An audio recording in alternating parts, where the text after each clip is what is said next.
Totally Useless Information with Nick and Roy is brought to you in part by Tom's Place, the finest in men's fashion, located in Toronto at 190 Baldwin Street, in the heart of Kensington Market. Or visit toms-place.com. It's everything you never needed to know. This is Totally Useless Information with Nick and Roy. Listen, laugh, and learn. Something everyone wants to know. What is the average size of a penis? What? Whatever you do, don't kiss me there. Hi, I'm Nick. And those are very intriguing. Here's what we call a tease. Those are teases. Yes, right? big time. And I'm Roy, and this week we scour the internet to find out these useless tidbits just for you. Plus, we'll kick off 2026 by answering your questions in the mailbag segment. A listener wants to know who invented the pop can tabs. And in the news, a man was caught operating a chainsaw while naked. What could go wrong? Totally useless information. It's everything you never needed to know. Okay, I'm going to... Let's hope he wasn't cutting wood for real. No, he wasn't. Now, I'll tell you this much, and you'll be happy to hear this. It wasn't somebody from Florida. Oh, good. Thank God. But you know what? Let's turn on the lights. Put on the candles. Take off your shoes. Bow, chicka, bow, wow. Chicka, bow, wow. Oh, yeah. All about sex. We figured let's kick off 2026 with a bang. The following segment of the Totally Useless Information podcast may be too sultry and too sexy for some listeners. Happy New Year. Happy New Year. Happy. Yeah. The record skipped. We definitely, it's the new year. We start off with sex. Yeah, what a great way to start it because, and end it at the same time. Well, I promise my wife once a year, You don't, but you don't say when in the year. We hope everyone had a nice and peaceful and celebrations and abound and spent time with family, quality safe and time. healthy. Yeah. Safe and healthy, So we most hope important. for the best. And thank you for joining us here on Totally Useless Information with Nick and Roy. We turn the page. I'd like to know why Nick, in the beginning of this segment, said, "Take off your shoes." As Yeah. though Yeah. I was setting the that mood. That was an important feature. Well, in order for you to take off your pants, you need to take off your shoes first, you see. Not always, Nick, I'll tell you that. Okay. Have some practice at that, Now- one leg still on, Wow. That's right. You were part of the three-legged race. Anyway, The old three-legged race. so you and I work together on this show, basically, right? yeah, Okay. we are co-workers, Nick. Right, we are. How about this? How about research showing that people who engage in sex can lead to a better mood at the office? You mean they're in a better mood because they have sex? I call this work at sex. So, But then my question is, Yeah, like, again, the scientists. yeah. It's No. like, oh, they're happier because they're having sex. Right. Well, duh. Well, You mean at the job? Yes. It increases. Oh, it no. increases positive emotions following the following day after relations, when in turn can boost work performance. Studies. I said relations. I know because people approve. Well, I just want people to know the only reason I say no is because it's just Nick and I when we do the show. Right. There's Yeah. no females. Exactly. Yeah. There's no females here. Otherwise, No. I might have had to think about it a little longer. Now, other studies have shown, because these are not just one set of scientists, many scientists have shown that sexual intimacy can improve mental and physical well-being, contributing to a more motivated and focused employee. What? What? Sorry, I lost I my lost train my of... focus. I know. 100%. That's not all I lost. Oh, yeah. Yep, focus and libido. That's what they say. Right. Okay, women are more likely than men to lose interest in sex when in a monogamous relationship. Scientists, Nick, Right. have found, Right. and it would have been thought that it was the opposite way around because it's always the guy that's looking blah, blah, blah, blah, blah. But that's basically what women talk about, I guess, most of the time. Okay.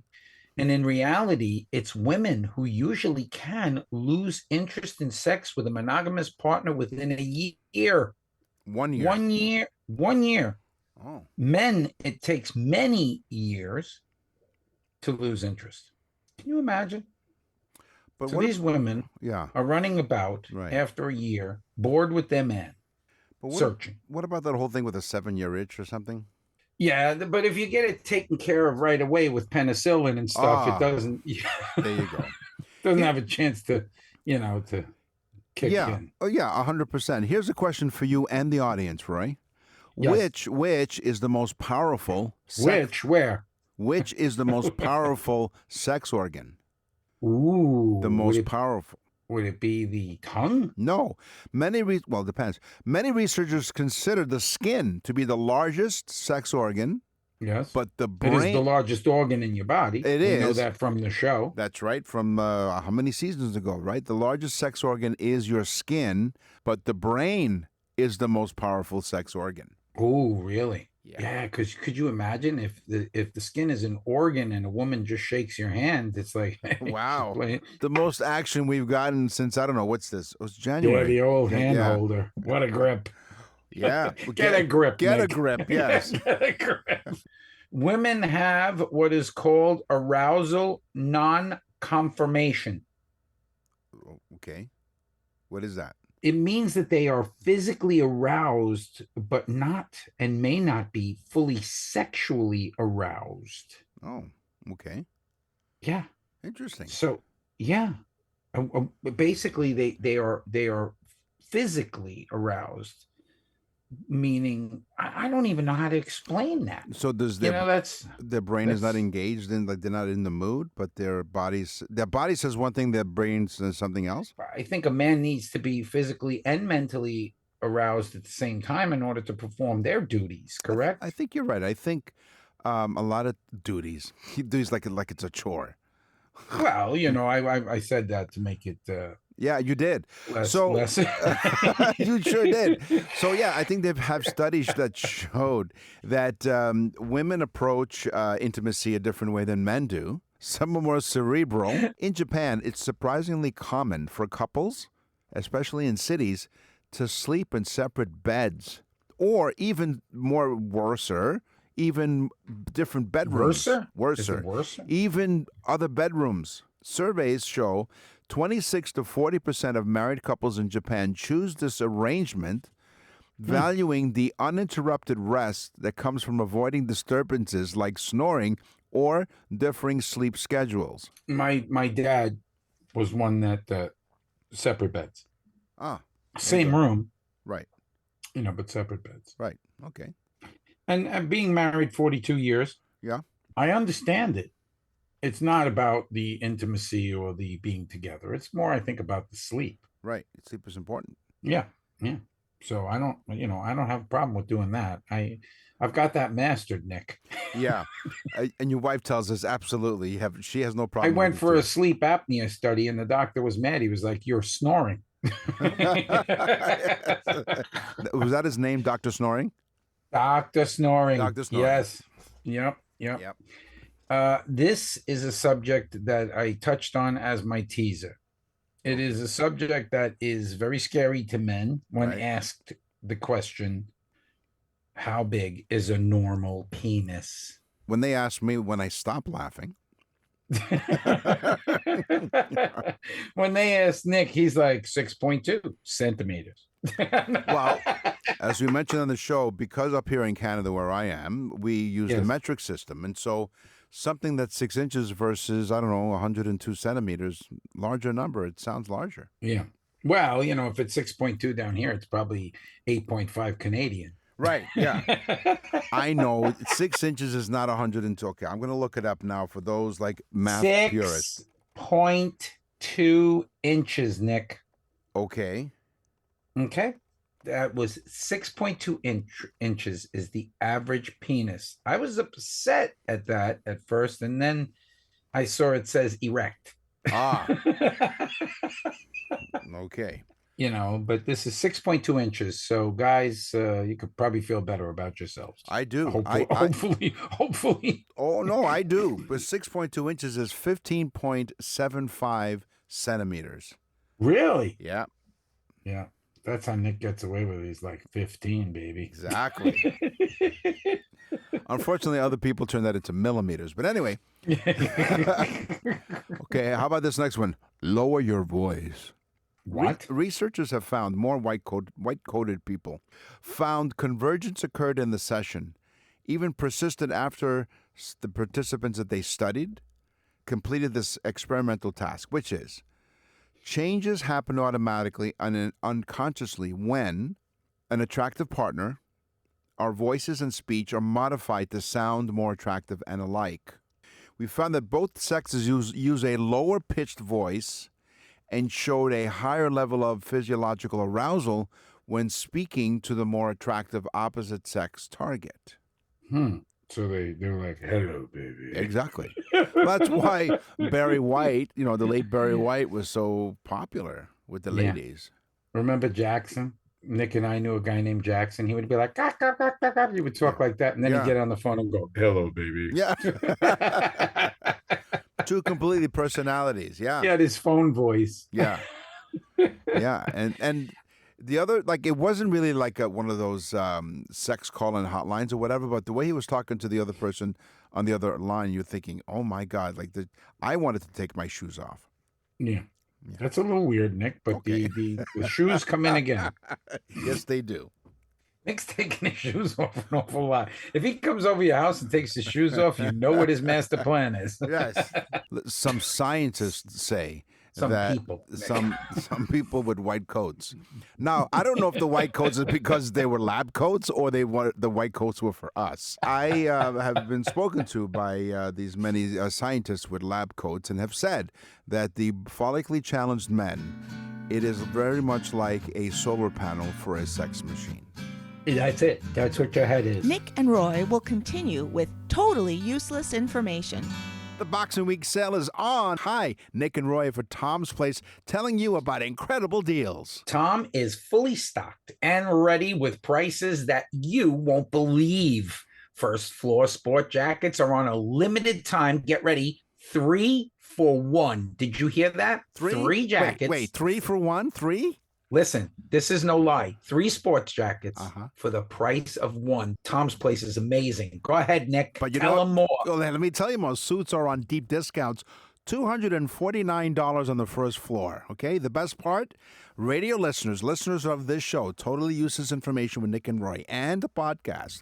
Ask Tom to take off more. Get it? TOM stands for take off more. Oh, that's a Tom's Place pro tip. So get 50% off brand name shirts, pants, and sweaters, including 100% cashmere sweaters and top coats. We throw these prices out there and we tell people $25, $50, 50% off, 3 for 1, all this stuff.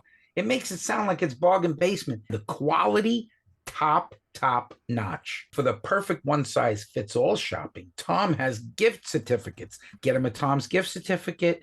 They will go nuts. Don't miss Boxing Week now at Tom's Place, 190 Baldwin Street in Kensington Market, and online at toms-place.com. toms-place.com for details and store hours. Tom's Place will suit you. Totally useless information with Nick and Roy continues. Listen, laugh, and learn. Thanks for joining us here on Totally Useless Information with Nick and Roy. We really are pleased that you've joined us here in 2026. We are in the midst of, season 6 now. We really appreciate it. 90-plus countries around the world. We heard from a lot of people about our Christmas special, what we found out about Santa. It's a lot of stuff. But thank you for that. They said it couldn't be, Nick. They said it couldn't happen. It's almost, 7 years almost? Yeah, almost 7 years. But you know what? Here's something that you're really going to appreciate. After all is said and done with the holidays, then you realize, oh my goodness, I just realized my loved one is about to celebrate a birthday. What do I do? Yeah. What do I do? What do? You should do what you should have done at Christmas time, but you didn't get in. No. NickandRoy.com is the website. You go to nickandroy.com, you go to the Nick and Roy store, you click on the birthday Well, let me messages. tell him, Nick, please. I hate to interrupt you. You know that. You interrupted yourself. That's what you did. Listen, you go to nickandroy.com, you type on the Nick and Roy store, and there is a thing called a birthday or an anniversary message. Right. Hit on the sample. Yeah. I'm telling you right now, it's the greatest gift you'll ever get for anyone. You are going to be the superstar. Right. It is going to take you no time at all. You don't even have to leave the lazy boy chair that you're in right now. Or that you just got for Christmas, yeah. Exactly. You can just relax, hit the button, and you are the superstar sending them the best birthday gift they ever got. NickandRoy.com, the Nick and Roy store.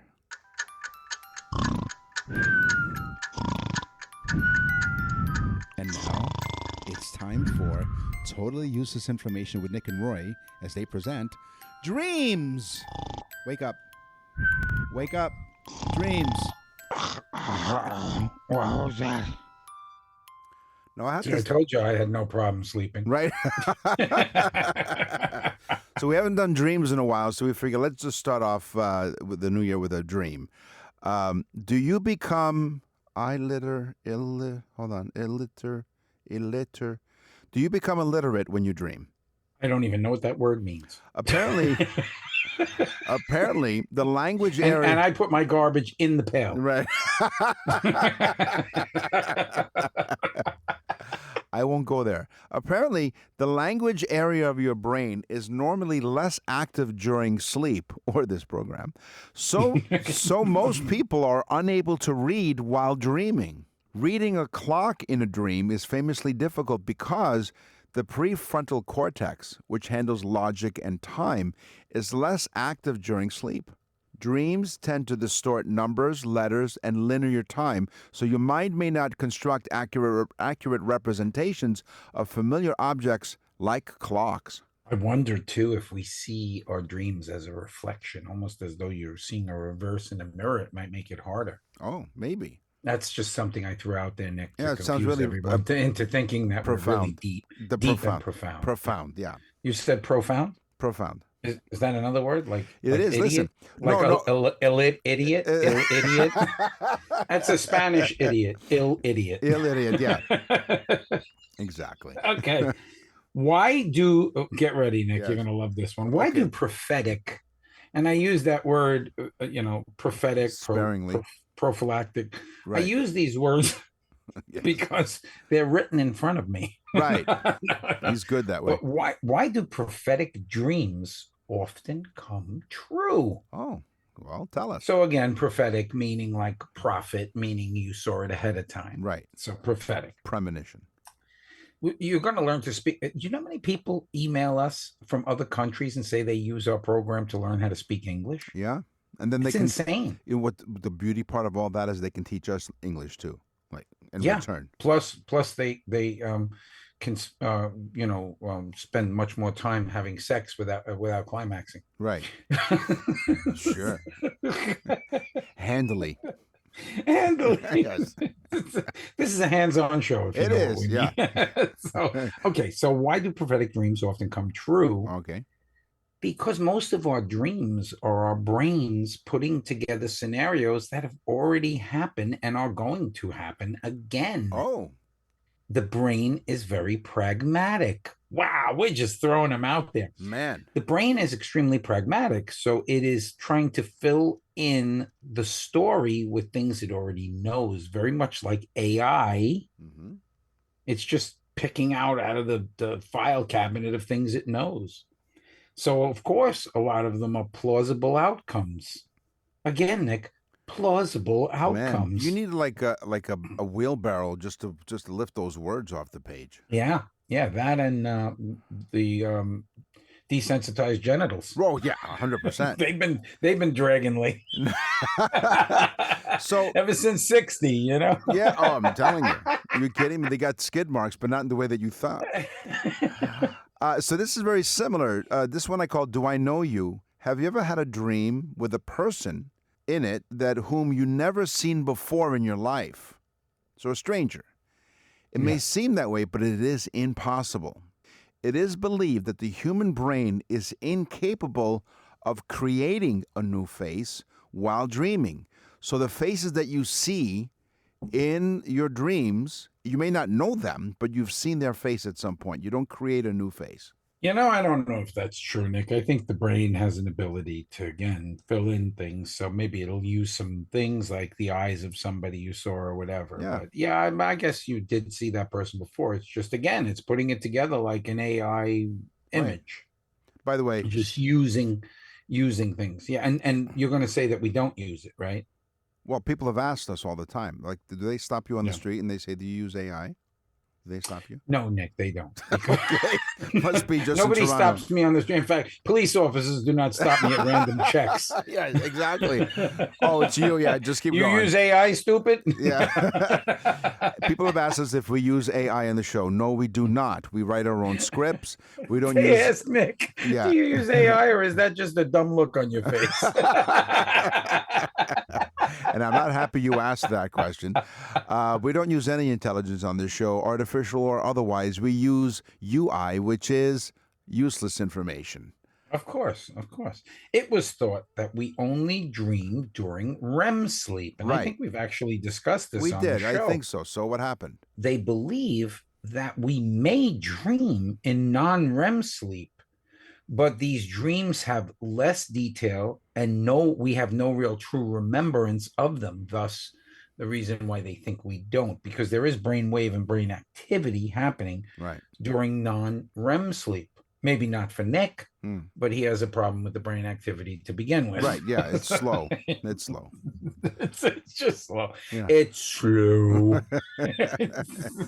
In my dreams, it takes me 90 minutes to watch 60 minutes. All right. Now, speaking of time, but this is one great segue after another, huh? We did not plan this. Why do dreams seem longer? So this one I call time to dream.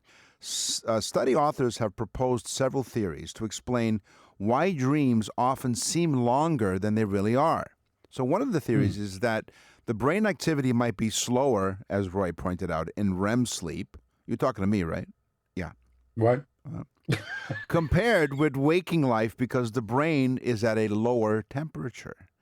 Thus, dream scenery would progress at a slower pace for the dreamer. Wow. So the amazing brain processes information differently in dreams, and certain tasks, like running or fighting, seem to take longer. So this slow motion effect can make short dreams feel much longer. So here's my question. If you're having one of those, dreams where you're having relations, so you thought it lasted longer, but it really was a short dream. It's like, never mind, object may seem smaller in the mirror.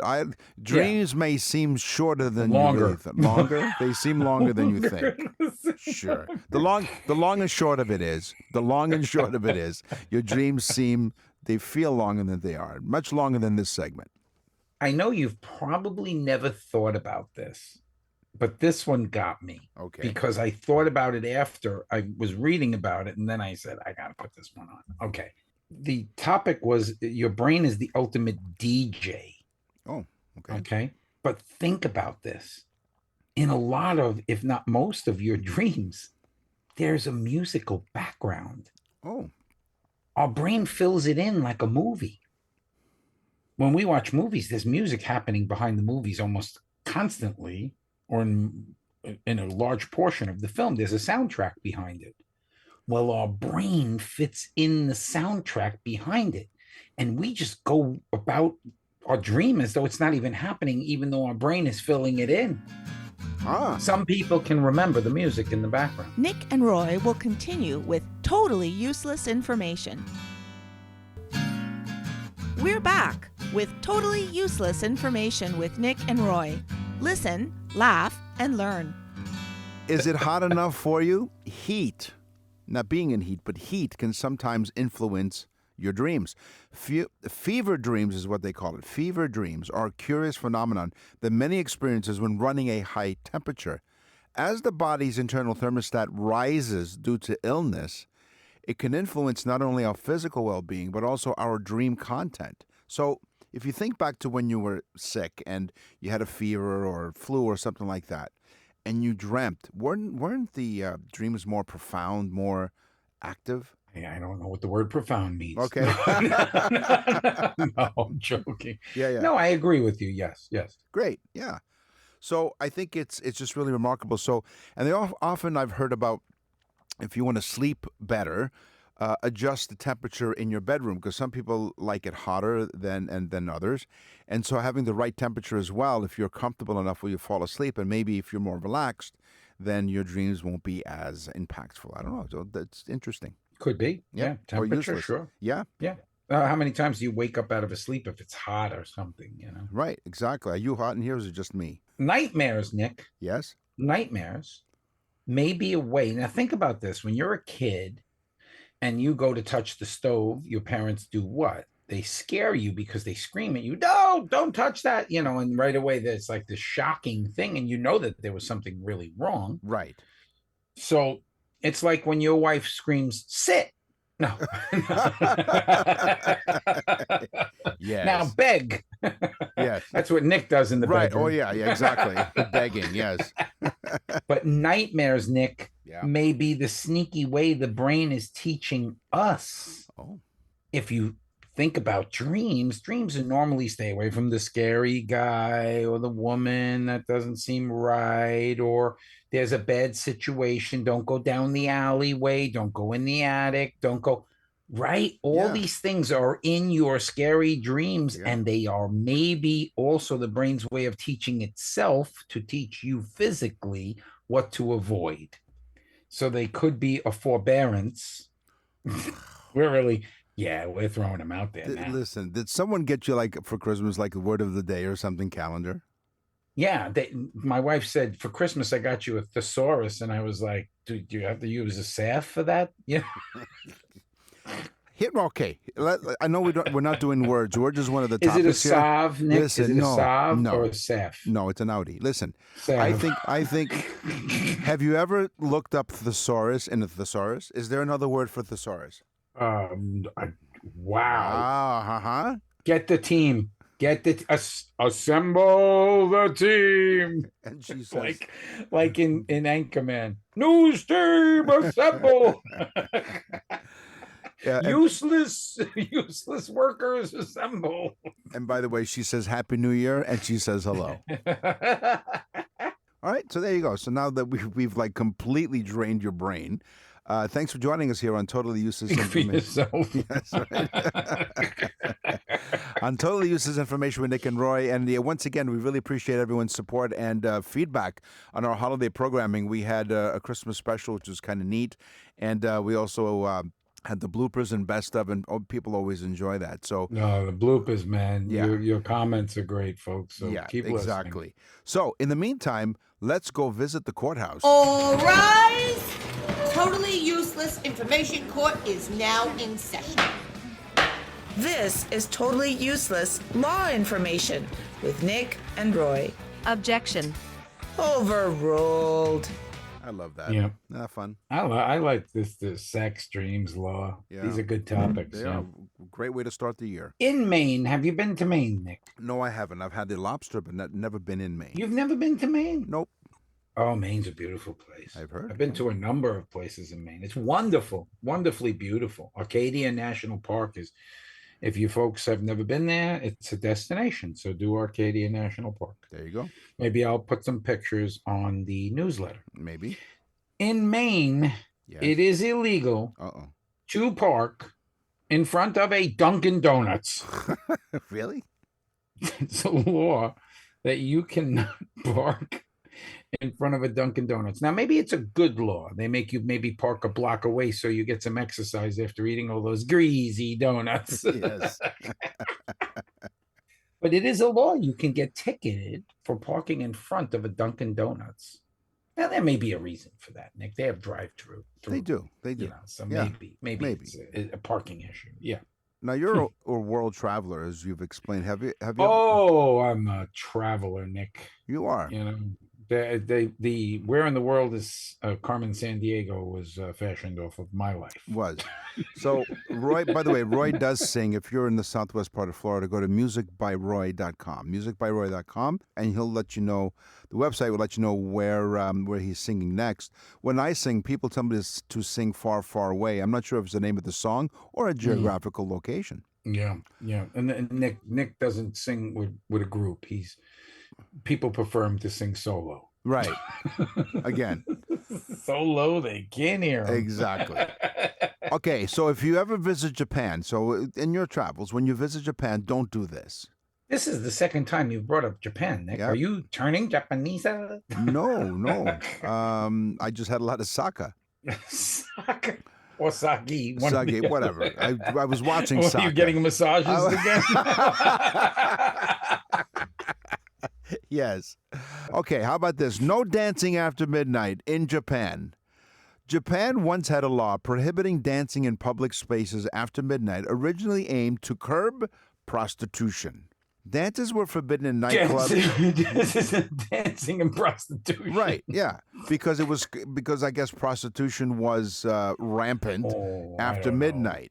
I don't know about that correlation. Well, again, the word correlation. Right, yeah. No. That's a pretty big jump there, you know. Dancing, which means curbing. leads to sex. No, curbing prostitution. Now, so dancing is a gateway activity. Dance was forbidden in nightclubs and dance floors smaller than 66 square meters or nightclubs that operate after 1 o'clock in the morning, okay? Oh. Yeah. This rule was mostly ignored. Smaller means they're closer together. That's why they're having sex. Probably. They are. Well, here's the thing. The rule has been ignored for 50 years, right? So it's been on the books, but everyone ignored it. So there was dancing and prostitution all over the streets of Japan. It was ignored for 50 years. However, in 2011, they started to enforce it in cities like Osaka, Tokyo, That city in itself sounds dirty. And this one, okay, I know you're about to drink something. I'm going to wait till you stop drinking, and then I'll tell you the third city. Go ahead. Fukuoka. Oh, yeah. Yeah. You go to one place to get the Osaka, and the other one you get the Fukuoka. While eating tapioca pudding. Mm-hmm. Uh-huh. All right, get ready. In Alabama, it is illegal to wear a fake mustache. Get ready. What? To church. Okay. You can wear a fake mustache in general. You want to go rob a bank? Put on a fake mustache. Yeah, go nuts. Go ahead. Get a couple of laughs? Put on a fake mustache. Right. You want to be completely offensive? Shave it to just under the nose portion. But don't, and I repeat, do not wear in Alabama a fake mustache to church because God is watching. Keeping with the Icelandic tradition. Is that where we are? Yeah, we're in Iceland now. We're just traveling all over. One of the 91 countries. We went from church to Iceland. Yeah, and to Japan. What a segue. We are visiting practically all of the 90 plus countries that are listening to Totally Useless Information with Nick and Roy radio show and podcast, and on the iHeartRadio network, coast to coast to coast in Canada and United States. Like no matter where you go, we're there. Okay. Okay, so let's go to Iceland. If names, this is like, so you've just had a baby, congratulations, okay? That's great, it's awesome, now you got to pick a name. If names in Iceland have not been previously used, they have to be submitted to the Icelandic Naming Committee for approval. Oh, so if you want to name your kid like Schmendrick. Right, so the name may contain only letters from the Icelandic alphabet, so I don't know if the name Schmendrick has that. Well, Bjorn Schmendrick. Bjorn, Schmendrick. right. Well, he was Bjorn. And now you have a baby. And it 6 pounds, 8 ounces. Right? It's a new Bjorn. What do you call? It's a new Bjorn. We're so stupid, folks. We like that. And we hope you do too. What do you call a newborn in Iceland? Baby, a new Bjorn. Nick and Roy will continue with totally useless information.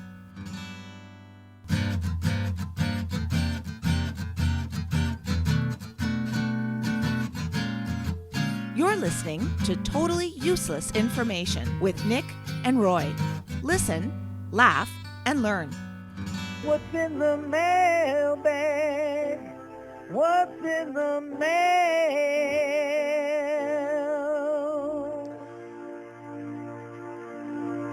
Oh, Jason from Mississauga, Ontario. Dear Nick and Roy, we listen to your show every single week. We listen on the radio and we listen to your podcast via Spotify. And we swear you guys get better and better and funnier.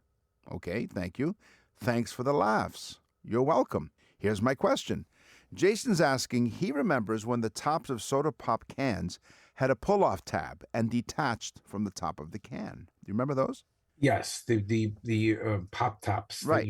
that you get a cut on those freaking Well, things that's too. the thing. So when was the current pop can tab invented? Because now you just basically pop it back and it stays on And the it doesn't can. come off, yeah, which is smart, I guess. So Ermel Cleon Phrase is credited with inventing the modern-day pull tab for beverage cans from 1959.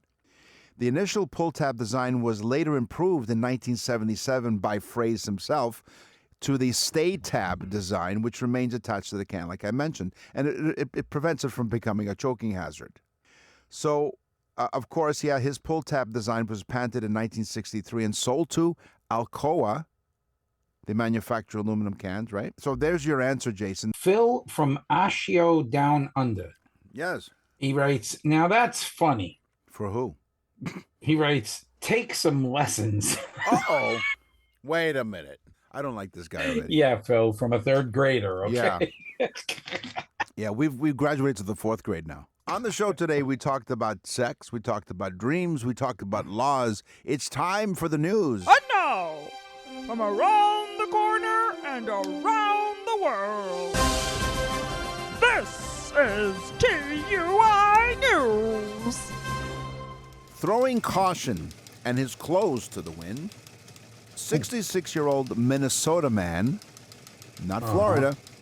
No. He was spotted outside his home, chainsawing. So far, so good, right? While butt-ass naked, according to police.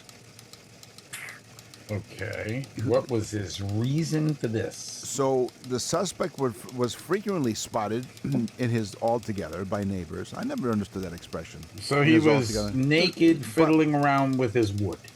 Well, we're not sure. Butt-ass naked is how the police described it. It's official. Somebody said, I saw it. Right, he did.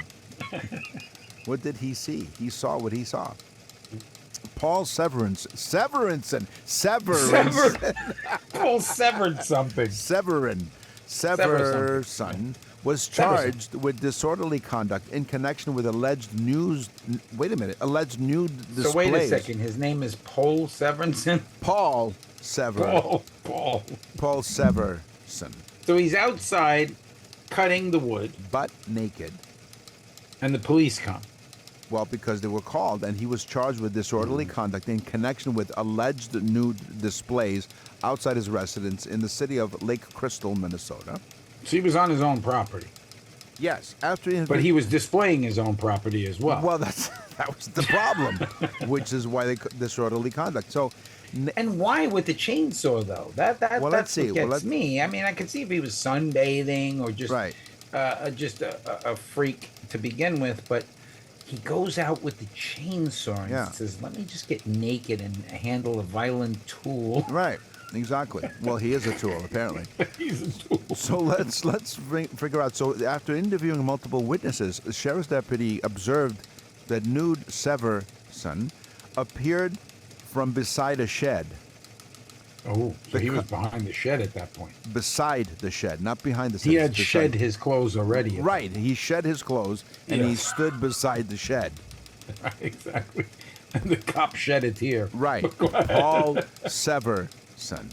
The cop advised Severson that he could not be naked outside with children around and people driving by. Okay, could you imagine the cop having to say that? Yeah. Excuse me, sir. You do understand that you're not allowed to be naked with a chainsaw. Exactly, even if it is on his own property. Other neighbors reported... I just take out the stick and hit him with it. Yeah. Well, it depends if he cut it down or not. Neighbors reported that Severson did yard work while nude, with one eyewitness saying the suspect was chainsawing while butt-ass naked. Yeah. But he also gardened, Nick. Right. So maybe he's just a horticulturalist who wants to get closer with nature. Right. Well, maybe. I've been known to, walk around the streets naked. That was you? Paul, I'm trying to help you out. Right, yeah. So Severson was named in an early November misdemeanor complaint 2 weeks after a witness told police that I wonder if his wife, Mrs. Meaner, showed up. Well, I'm sorry, the misdemeanor. Right, that's right, misdemeanor. Okay. So it's a misdemeanor, so this is not a felony. So what's the difference between a misdemeanor and a felony? I don't know. You'd know better than me. Right, exactly. So no, misdemeanor is a very lesser, light, a lesser crime. Yeah, right. It's not a felony. Is something that stays on your record. Right. Pretty much, so when someone's referred to as a felon, right, because they were charged with felony, as opposed to just a miss. Either that or it's just a big hole in front of it. Right. You felon in. I got you. Severson was named beginning of November, 2 weeks after witness told police that one of their children saw him, quote, naked for the first time as the child rode the bus to school that morning. Oh, no. So he's out there while they're getting on the school bus now. Right. See, that's the problem. So it's one thing if a passerby sees... No, but when the kids, when the kids are like, cool. Mommy... Yeah. Look at Mr. Severson. Right. And there you go. He's missing something, Mommy. Yes. And it's not his clothes. No, it's in between his ears. Mr. Severson looks like a Ken doll. Which, for you folks that have been listening today, that means he's not anatomically correct. You know what? Let's just change his first name then. Ken. Ken Severson. Ken Severson. There you go. There you go, Ken. Ken Severson. I like that better. Yeah, it sounds better. So you know what? Sounds better. Plus, he could probably get the name registered in Iceland. Right. Yes. Probably. Ken Bjorn Severson. Yes. That's all the time we have. Ken, when were you Bjorn? Right. I was never Bjorn. Yes, you were, sir. Stop lying to us. That's right. That's all the time we have for this episode of Totally Useless Information with Nick and Roy. We will, once again in 2026, scour the internet far and wide for more totally useless information just for you. And until then, if you're going to operate machinery, please keep your clothing on. Yes, and your shoes. And your shoes, because if you take your shoes off, it's a connotation that you're going to have sex. Nick has made that very clear today. 100%. Nick, are you? Oh God, I hope you're wearing shoes right now. That's not my foot. Hey, listen, folks. Tell everyone you know. Tell a friend. It's 2026. The show's 7 years, guys. It's because of you, and it is popular as anything. Thank you so much. I'm Nick. And I'm Roy. Thanks for listening. Totally Useless Information with Nick and Roy is recorded and produced in Canada. For more totally useless information, visit nickandroy.com. That's nickandroy.com. Totally Useless Information with Nick and Roy has been brought to you in part by Tom's Place, the finest in men's fashion. Located in Toronto at 190 Baldwin Street in the heart of Kensington Market. Or visit toms-place.com.